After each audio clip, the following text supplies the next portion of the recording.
Welcome to the ASTRALX Deep Dive, illuminating your path. I'm Solarian Zephyr, your cosmic strategist. And I'm Lunaria Selene, your intuitive guide. We bridge celestial wisdom, Unlock your modern path. discover guiding starlight insights. Explore powerful cosmic energies. And today, we're diving deep into something specifically for you.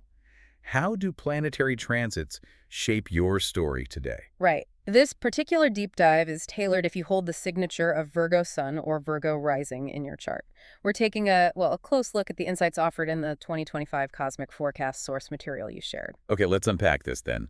Our mission today is to help you navigate the potential currents of 2025, as seen through this specific astrological lens, giving you sort of a shortcut to understanding the key ideas in this source. Exactly. The source material kicks off by laying out what it calls your mythic blueprint for 2025. It paints this picture of your core identity this year, seeing you as someone where sacred geometry meets fractal precision. Oh, I like that starting point. Yeah, it immediately elevates the Virgo energy beyond just, simple meticulousness.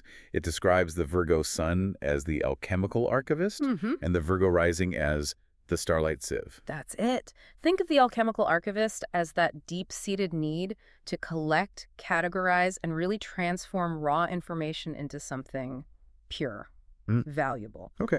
And the starlight sieve, that's more about how you filter the vastness of cosmic input, refining the chaos into usable patterns, in your outward expression, your approach to life. So it's about taking everything the data experiences cosmic dust, all of it, and processing it with real intention. The source asks you to envision a double helix of wheat under a microscope, Yeah. suggesting that within each grain, each tiny detail you process, there's maybe a whole galaxy of meaning, turning meticulous reverence into sacred order. Precisely. And when these two energies, Sun and Rising in Virgo, combine, the source identifies you as the sovereign of subtle systems. Sovereign of subtle systems. Yeah. That implies mastery, right? Over the underlying structures, the details that govern reality, inside and out. Yes, exactly. Every detail isn't just noticed. It becomes a kind of key to unlock something bigger. And the core message, the mantra the source gives for you in coming 25, it really captures this. Your discernment is divine. Your precision, your power. So this deep dive is truly about exploring how the year's transits, according to this forecast, activate and maybe challenge that power within you. Okay, let's shift gears a bit. Let's move into what the source calls quantum astrology, looking at the specific planetary forces at play in 2025 and how they might resonate with your Virgo placements. Right, the cosmic mechanics. Where do we start? Well, the source really highlights Pluto, the planet of transformation, deep power, moving into Aquarius. And for you, with Virgo Sun or Rising, this transit is mainly hitting your 6th house. Okay, Pluto in Aquarius, 6th house. Now, the 6th house, that's usually daily routines, service, health, maybe the work environment. That's right. And Aquarius brings that focus on innovation, community, future thinking. Pluto intensifies, transforms. So the source is suggesting deep, potentially revolutionary change in daily life, work, health routines. That's exactly it. And the source brings in this concept, fractal recursion. Fractal recursion. Okay, break that down. Think of a fractal, those patterns that repeat themselves at smaller and smaller scales. The idea here is that the massive collective transformation Pluto in Aquarius signals is mirrored and actually enacted in the smallest repeatable bits of your daily life.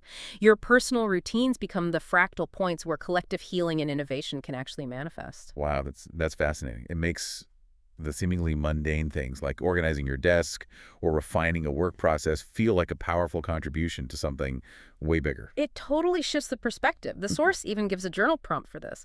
Where do my routines contain hidden universes? What small act holds revolutionary potential? It really elevates the importance of the daily grind. From just doing tasks to participating in quantum change through everyday acts. Okay, I get it. What else? Then, the source points to this dynamic tension between two other key placements, Saturn, planet structure, boundaries, in Pisces, residing in your 12th house. Saturn in Pisces in the 12th, the house of the subconscious, spirituality, hidden things. Yeah. That sounds like structuring the unseen. Sort of, yeah. And that's in tension with Mercury, your ruling planet, remember, in Leo, sitting in your 2nd house. Okay, Mercury and Leo in the 2nd, that's values, resources, self-worth.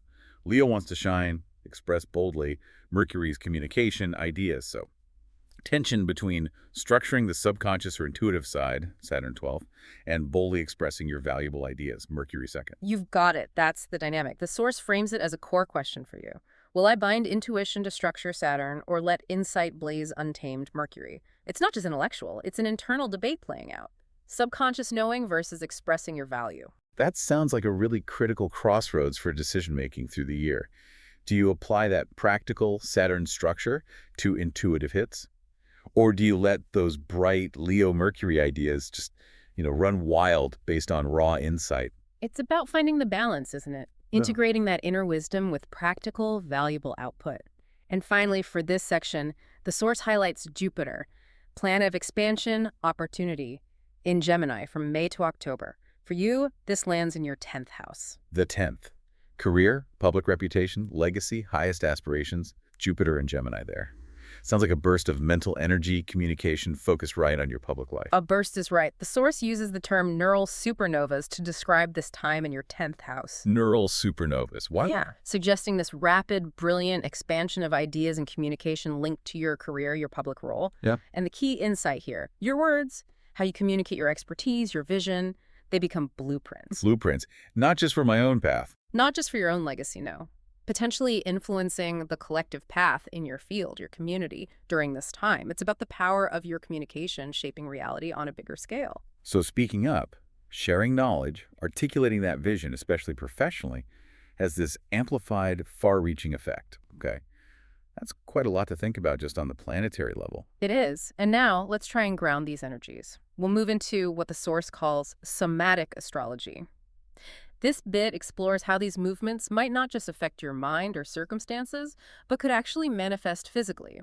And it offers practices to work with these energies in your body. Okay, bringing it down to the tangible. That feels very Virgo, actually. Where does it start? It points right to Mercury retrograde in Virgo, happening August 23rd to September 15th. For Virgo, Mercury rules the nervous system, the hands, as well as communication analysis. So when Mercury is retrograde in its own sign... It's like the planet is reviewing, maybe scrambling its own core functions right in your chart. Exactly. The source suggests this specific retrograde could show up as static in the hands or nervous system. Maybe feeling overwhelmed, jumbled thoughts, even physical restlessness or like a slight tremor. It connects this directly to that Virgo tendency for overanalysis, causing mental tangles that then show up physically. Right, I can see that. And the suggested embodiment exercise is so specific. Braiding 3 strands of yarn while humming B-flat. Braiding is that repetitive, hand-focused action, very grounding for the nervous system. Humming D-flat adds a vibrational element. It's a literal way to work with that static, visualizing mental tangles dissolving with the rhythm. A perfect somatic counterpoint to overthinking. Okay. What about eclipses? Yes, the source discusses the solar eclipse in Virgo on September 1st. Eclipses are these powerful reset points. For Virgo, the physical link is often the digestive tract and the solar plexus, the body's center for processing, assimilation, personal power. So a potent reset focused right on these Virgo-ruled areas. The practice suggested is rhythmic abdominal massage with chamomile oil at dawn. That's the one. Chamomile, known for soothing digestion. Gentle massage helps release gut tension, often linked to anxiety for Virgos, and doing it at dawn connects to new beginnings, aligning with the eclipse energy. Consciously supporting the body's processes during that intensity. Makes sense. Any others? One more mentioned is Mars, planet of action, energy, moving through Cancer from June 9th to July 20th. Cancer is water emotions, home, nurturing, relating to the chest and womb area. Mars in Cancer. Energy and emotional matters. Could be tension there too. The source suggests maybe a heaviness in the chest or womb, especially when carrying emotional labor, which, let's be honest, Virgos can sometimes do. Exactly that. Feeling overly responsible for others' feelings. The practice offered addresses this directly. Place a clear quartz on your sternum, center of the chest, and breathe. Quartz as an amplifier, a cleanser. Right, and the visualization. Breathing out storm gray stress, breathing in viridian light. Consciously transmuting that heavy emotional energy held in the body. Connecting the emotional burden to a physical release. These practices are incredibly specific and grounded. It's not just abstract energy work. No, very practical. And the source also provides context by looking at historical synchronicity. It connects your path to others who've embodied this Virgo energy, suggesting you walk with a lineage of visionaries. I really like that. Framing the personal journey within a broader history. People who channeled similar energies mastered what the source calls Microcosmic magic, finding the profound in the details. Yes, it highlights figures like Agatha Christie, a Virgo Sun Rising, took meticulous observation, forensic precision, wove them into these complex literary mysteries, the ultimate alchemical archivist of clues. And Julia Child, Virgo Sun, turned the precise, often daunting world of French cooking into accessible art, organizing chaos into delicious order, a sovereign of subtle systems in the kitchen. Absolutely. And Mary Oliver, strong Virgo placements, dedicated her work to documenting nature's tiniest details, a grasshopper, a pawn with, as the source says, sacramental precision, finding infinity in a grain of sand, like that earlier metaphor. So these are examples of how that Virgo energy, focused through discernment, precision, can lead to significant creation. The source even gives a mantra to connect you. Like Christie, I decode mysteries. Like Oliver, I find infinity in grains of sand. It's a reminder that your innate way of being is part of this powerful creative legacy. Okay, so we have the big picture, the body connection, the historical context. What about actual doing? The practical application. Right, moving into the interactive elements. The source gives concrete ways to engage through rituals and reflection prompts. This is where you can really put the insights into practice. The Virgo new moon, September 1st, aligning with that solar eclipse. There's a specific ritual blueprint. Yes, quite detailed and earthy. Very fitting for Virgo. You arrange 9 grains or seeds on a geometric grid. 9 for completion, harvest, grain seeds for potential. Then whisper intentions to each seed, imbuing them with desires. Seal them in a jar with bergamot oil adds that uplifting, clarifying element. And the most symbolic part, burying the jar at a crossroads at dusk. Crossroads for choices, transitions, dusk as a liminal time. Yeah. Burying connects it to the earth. To be nurtured. And the ritual concludes by retrieving the jar at the full moon, September 20th, to activate the intentions. It's a whole cycle. Setting intent, grounding it, bringing it to light for culmination. That is a powerful, multi-layered ritual. What about reflection? There's a journal prompt that cuts right to a core Virgo challenge. Where does my inner critic masquerade as wisdom? What imperfect creation would set my soul ablaze? Oof. That speaks directly to discernment tipping into self-criticism, perfectionism paralysis. Exactly. It challenges you to differentiate helpful analysis from harmful self-doubt, and to think about what you'd create if you weren't held back by needing it to be perfect. And there's an embodiment practice, too, the Fibonacci breath. Yes. We mentioned sacred geometry earlier. The Fibonacci sequence 0, 1, 1, 2, 3, 5, 8 appears all through nature. Right. Shells, leaves. This breath work applies that ratio. Inhale 1, hold 1, exhale 2, hold 1. Then inhale 3, hold 2, exhale 5, hold 3. Repeat that 1, 1, 2, 1, 3, 2, 5, 3 sequence.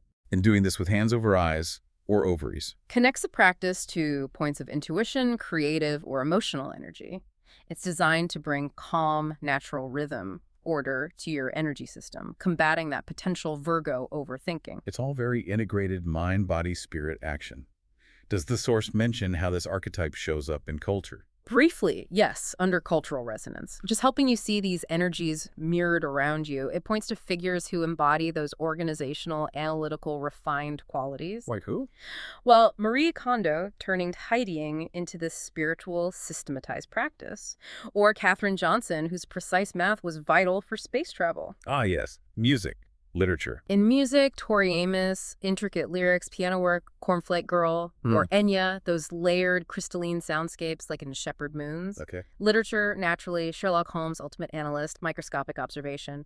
And Annie Dillard, Pilgrim at Tinker Creek, finding profound insight and meticulous observation of nature. The visual metaphor the source uses is perfect. A kaleidoscope resolving chaos into symmetrical beauty. Each tiny chaotic fragment becoming essential to the whole pattern. That really sums up that Virgo potential. It does. And finally, the source gets really interesting with future forecasting. It suggests that specific choices you make, especially during that Mercury retrograde in Virgo, could literally sculpt different potential future timelines. Whoa. So it's emphasizing agency within the cosmic framework. It's not just passive experience, but your choices in response open different doors, according to this source anyway. Exactly that. It outlines 3 distinct potential paths, stemming from how you navigate that period of introspection and potential mental friction. Timeline A is the living library. Okay, the living library, how does that activate? If you choose to lean into sharing your curated wisdom during that Mercury RX, refining and disseminating what you know. And the outcome. Potentially launching a knowledge sanctuary, maybe a temple of earthly mysteries, Pluto in Aquarius is suggested to draw global seekers by December, and the cosmic signpost, Venus trine Pluto on September 8th, maybe a moment of powerful connection, support, like a patron funding your archive. Okay, that's one path. What's timeline B? Timeline B is the dust-sealed tome. This path could emerge if you, well, succumb to perfectionism during Mercury RX, letting the inner critic imprison your ideas. And the outcome there sounds less ideal. It's described as challenging, yeah. Chronic fatigue, maybe OCD flare-ups. Saturn in Pisces might then force a silent retreat, compelling you to heal that root self-criticism. The signpost here is Mars square Saturn, November 15th, a difficult aspect, maybe a health crisis that ultimately shatters the paralysis. Wow, a very different potential reality. What's the third one? Timeline C, the quantum cartographer. This opens if you channel that analytical Virgo energy, maybe amplified by Mercury RX, into mapping abstract concepts like emotion as data. Emotion as data. Yeah. The source suggests this could lead to developing something innovative, like an emotion tracking app merging biofeedback and astrology. Uranus in Gemini triggers tech industry acclaim. The signpost, Jupiter trine Mercury, October 1st, amplified communication opportunity, maybe a TED Talk invite. That's incredibly powerful. Linking a specific internal choice during a key period to tangible outcomes, even planetary signposts, it really underscores conscious choice aligning with cosmic energy. It really does. So as our cosmic journey kind of winds down for today, we circle back to the core questions this source wants you to hold throughout 2025. Right. Will you polish fragments into jewels, Virgo, or lose yourself in the mosaic, Virgo? Will that focus on detail lead to refining something beautiful, valuable? Or will the sheer volume of input leave you feeling scattered, lost? It's a crucial distinction, and the source leaves us with that final, powerful mantra, a reminder of the potential within Virgo energy. Dust holds starlight. Criticism conceals devotion. You are both the lens and the light. Seeing the extraordinary in the ordinary. Understanding the critical eye is rooted in care. Your perspective is both the tool and the illumination source. Beautiful. It truly is. An invitation to embrace all facets of this energy. As our cosmic journey concludes, Dive deeper into your unique path. request your email audio reading now. Find the link in the description below. Explore episode resources and links. All details are waiting for you there. Ignite, think, become. Subscribe for Starlight Insights. Thank you for joining us.